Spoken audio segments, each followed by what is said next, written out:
ก็ตะกอកំសាន់អន្តមនរាប់រយថ្ងៃខែតស៊ូទៀមទាថៅកែដែលចង់រំលាយសហងជីមបញ្ឈុំបកលឹង5ថាដោយសារកូវីដជាលែងគ្រួនជើងបំបិនសងជីមឯករាញនៅណាកវ៉ាមុនធ្វើកោតកម្មសំលេងជាង2000នាក់ផ្ដើមឡើងដោយចិនស្មោះស្ម័គ្រក៏គ្មាននរណាញូញងគ្រាន់ចង់រាសាសង្ជីមឯករាញផុសផង់ឲ្យមាននៅក្នុងក្រុមហ៊ុនតែបែរទុកធ្ងន់សាជីមជាប់គង់តកកំសត់តសូក្រំថ្ងៃភ្ជុភ្លៀងលោកអង្គទ្រពធនដែលមាន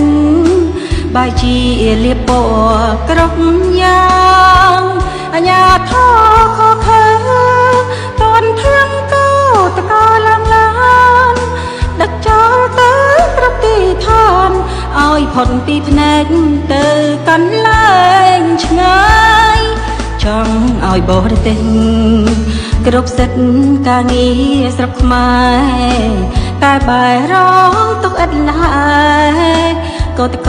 ម្នាក់ក៏ឈឺស្លាប់ម្នាក់រលូនកូនជាម្ដាយសែនឈឺចុកចាប់កោតកសូមបញ្ជាក់ប្រាប់មិនចង់ចាញ់ឈ្នះត្រឹមមានការងារ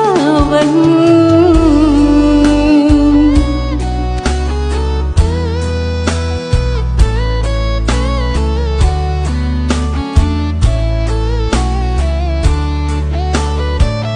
កោតកកំសន់តស៊ូក្រំថ្ងៃភ្ជុភ្លៀងលោកអង្គទ្រពធនដែលមានបែរជាលៀបពណ៌ក្រុមយ៉ាងអញ្ញាធរខខើតនធាងកោតកឡើងឡានដឹងចោលទៅក្រុមទីឋានឲ្យพ้นពីភ្នែកទៅកន្លែងឆ្ងាយចង់ឲ្យបរទេសគ្រប់សិទ្ធិការងារស្រុកខ្មែរតែបែររងទុកឥតឡើយកោតកម្នាក់ក៏ឈឺស្លាប់ម្នាក់រលូនកូនជាម្ដាយសែនឈឺចុកចាប់កោតកសូមបញ្ជាក់ប្រាប់